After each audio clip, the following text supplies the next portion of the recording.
সম্মানিত দেশবাসী,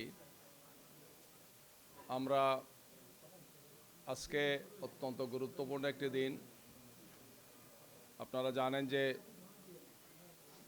আজকে 6টায় বাংলাদেশ নির্বাচন কমিশন এর সম্মানিত প্রধান নির্বাচন কমিশনার বাংলাদেশের দীর্ঘ প্রতীক্ষিত এবং আকাঙ্ক্ষিত ত্রয়োদশ জাতীয় সংসদ নির্বাচনের শিডিউল আজকে সন্ধ্যা 6টায় তিনি ঘোষণা করেছেন। এই শিডিউলকে সামনে রেখে তাৎক্ষণিকভাবে বাংলাদেশ জামাত ইসলামীর পক্ষ থেকে আমাদের সংক্ষিপ্ত প্রতিক্রিয়া আমরা আপনাদের সামনে তুলে ধরছি ইনশাআল্লাহ। এই সংবাদ সম্মেলনে ব্রিফিংয়ে এখানে আমাদের সম্মানিত কেন্দ্রীয় নেতৃবৃন্দ উপস্থিত আছেন। আমার পাশে আছেন আমাদের সম্মানিত সহকারী সেক্রেটারি জেনারেল জনাব মাওলানা আব্দুল হালিম, পাশে আছেন জনাব মোবারক হুসাইন, বাংলাদেশ জামাত ইসলামীর কেন্দ্রীয় নির্বাহী পরিষদের সদস্য।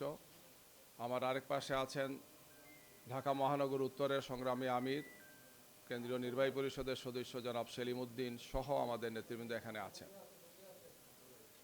আমরা এই জাতি দীর্ঘ একটি সময় থেকে অপেক্ষা করছিল যে আমাদের সামনের জাতীয় সংসদ নির্বাচনের তারিখ এবং এর সাথে শিডিউলটা কখন ঘোষণা হয়। কিছুটা অনিশ্চয়তা ছিল, কিছুটা সন্দেহ সংশয় আমরা ছিলাম। তো আজকের প্রধান নির্বাচন কমিশনারের ঘোষণার মাধ্যমে সেই সংশয়ের অবসান হয়েছে। আগামী 2026-এর 12 ফেব্রুয়ারি আপনারা জানেন বাংলাদেশ জাতীয় সংসদের 300 আসন নির্বাচন অনুষ্ঠিত হবে। আমরা জাতির সাথে সাথে আমরাও মোবারকবাদ জানাচ্ছি এবং এই ঘোষণাকে আমরা স্বাগত জানাচ্ছি।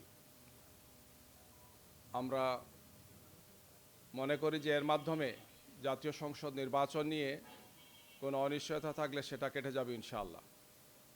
এবং এর পাশাপাশি আমরা এটাও বলতে চাই যে জাতীয় সংসদ নির্বাচনকে সুষ্ঠু, সুন্দর এবং নিরপেক্ষ করার জন্যে অনেকগুলো গুরু দায়িত্ব নির্বাচন কমিশনকে পালন করতে হবে।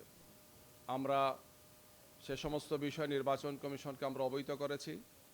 আমরা আশা করব যে তারা সেই সমস্ত গুরুত্বপূর্ণ দায়িত্বগুলো পালন করবে। বিশেষ করে সবগুলো রাজনৈতিক দলের জন্য লেভেল প্লেইং ফিল্ডকে নিশ্চিত করা, অবৈধ অস্ত্র উদ্ধার করা এবং জাতীয় সংসদ নির্বাচনকে অর্থবহ করার জন্যে প্রশাসনিক এবং অন্যান্য যতগুলো দায়িত্ব আছে এই সবগুলো দায়িত্ব পালনে তারা সর্বোচ্চ দায়িত্বশীলতার পরিচয় দিয়ে তারা দায়িত্ব পালন করবেন। এক্ষেত্রে কোনো ধরনের কোনো দুর্বলতা আমরা আশা করব না, যাতে জাতির উদ্বেগ বা উৎকণ্ঠার কোনো জন্ম হয়।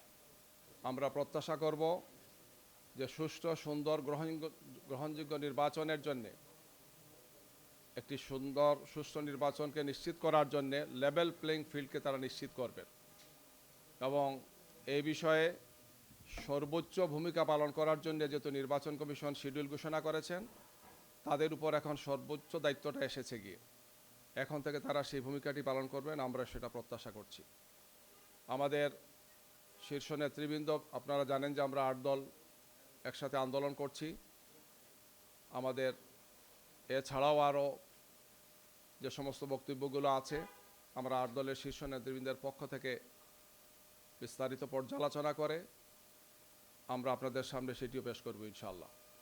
আমরা ত্রয়োদশ জাতীয় সংসদ নির্বাচনের এই শিডিউলকে আমরা স্বাগত জানাচ্ছি এবং আমি আবারও আশাবাদ ব্যক্ত করছি আমরা সবাই যে এই নির্বাচনকে সুষ্ঠু, সুন্দর, গ্রহণযোগ্য করার জন্যে নির্বাচন কমিশনের উপর যে দায়িত্ব, সেই দায়িত্ব পালনে তারা সর্বোচ্চ দায়িত্বশীলতার ভূমিকা তারা পালন করবেন। কোনো ধরনের কোনো দুর্বলতা, ত্রুটি, বিচ্যুতি যাতে না থাকে আমরা সেটা প্রত্যাশা করব। অতীতে দেখা গিয়েছে যে অনেক বিষয়ই আশ্বস্ত করা হয়েছে বা বলা হয়েছে, কিন্তু সেটি কার্যকর হয় নাই। আমরা আগামী নির্বাচনের ক্ষেত্রে জাতি তিনটি নির্বাচন প্রত্যক্ষ করেছে, যে নির্বাচনে জাতির প্রত্যাশা পূরণ হয় নাই। বরং আমাদের রাজনীতি, আমাদের সমস্ত ব্যবস্থাপনাকে ধ্বংস করা হয়েছে, প্রশ্নবুদ্ধ করা হয়েছে এবং জাতির মধ্যে প্রচণ্ড ক্ষোভ এবং হতাশা তৈরি হয়েছে গত 14, 18 এবং 24-এর সেই তথাকথিত নির্বাচনের মাধ্যমে। এই জন্যে এ ব্যাপারে আমরা আশা করব আগামী নির্বাচনে তারা সেই দায়িত্বটি তারা পালন করবেন, যেটি জাতির প্রত্যাশা, যে অতীতের এই 3টি নির্বাচনের মতো হবে না, বরং একটি সুন্দর সুষ্ঠু নির্বাচন তারা জাতিকে উপহার দেবেন। আমরা আবারও আপনাদের মাধ্যমে দেশবাসীকে সাথে নিয়ে আগামীর সেই নির্বাচন সুষ্ঠু, সুন্দর এবং গ্রহণযোগ্য করার জন্য আমাদের পক্ষ থেকে সর্বোচ্চ প্রত্যাশা থাকবে, সহযোগিতা থাকবে এবং আমরা আমাদের জনগণকে সাথে নিয়ে আমরা আশা করছি একটি সুন্দর নির্বাচন আমরা পাব। জাতি একটি উৎসবমুখর পরিবেশে এই নির্বাচন অনুষ্ঠানের মাধ্যমে একটি সুন্দর সুষ্ঠু ধারায় জাতি এগিয়ে যাবে এবং বাংলাদেশ 2024-এর 5 আগস্টের যে ছাত্র জনতার অভূতপূর্ব গণ অভ্যুত্থান হয়েছে, সেই অভ্যুত্থানের প্রত্যাশা পূরণ হবে ইনশাআল্লাহ। আমরা আপনাদের মাধ্যমে দেশবাসীকে মোবারকবাদ জানাচ্ছি, আপনাদেরকে মোবারকবাদ জানাচ্ছি। এছাড়াও যদি কোনো বক্তব্য থাকে আমাদের শীর্ষ নেতৃবৃন্দের পক্ষ থেকে আমরা পরবর্তীতে আপনাদের সামনে সেটা উল্লেখ করব ইনশাআল্লাহ। সবাইকে ধন্যবাদ। এখন পর্যন্ত যে পরিস্থিতি, তাতে আসলে আগামী জাতীয় নির্বাচন সুষ্ঠু করার ব্যাপারে এই মুহূর্তে দাঁড়িয়ে আসলে কোনো শঙ্কা দেখছে কিনা জানান। আমরা গত 4-5 দিন আগেও নির্বাচন কমিশনের সাথে আমাদের সম্মানিত সেক্রেটারি জেনারেলের নেতৃত্বে আমরা গিয়েছিলাম 6 সদস্যের একটি শক্তিশালী দায়িত্বশীল কমিটি। আমরা সেখানে গিয়ে এগুলো বলেছি যে লেভেল প্লেইং ফিল্ড, বিশেষ করে আইন শৃঙ্খলা পরিস্থিতি সহ অবৈধ অস্ত্র উদ্ধার করা এবং সন্ত্রাসীদেরকে গ্রেফতার সহ যে সমস্ত পদক্ষেপগুলো জরুরি ভিত্তিতে নেওয়া উচিত সেইগুলো যাতে তারা নেন। তারা আমাদেরকে আশ্বস্ত করেছেন, এ ব্যাপারে আমাদের পরিকল্পনা আছে। কি পরিকল্পনা সেটা আমাদেরকে তারা বলেছেন।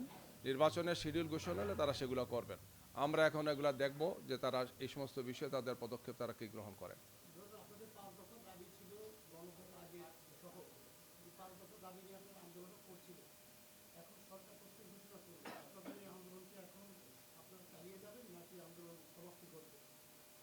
আমাদের দাবির যেগুলো আছে, বিশেষ করে জুলাই জাতীয় সনদের আইনি ভিত্তি, সেটা তো হয়েছে এবং এর সাথে ছিল যে গণভোটটি আমরা আগে চেয়েছিলাম।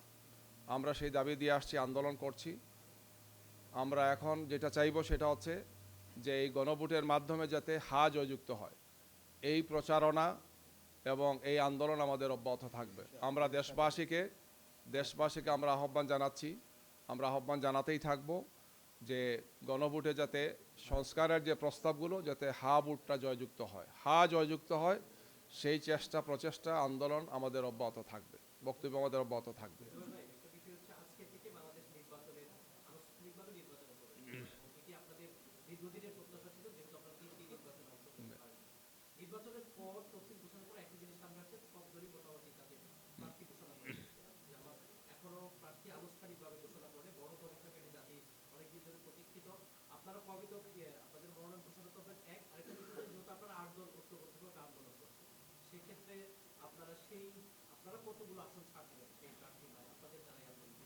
জামাত ইসলামের পক্ষ থেকে তো আমরা প্রাথমিকভাবে 300 আসনেই ঘোষণা দিয়েছি। আমাদের যারা আছেন তারা কাজ করছেন।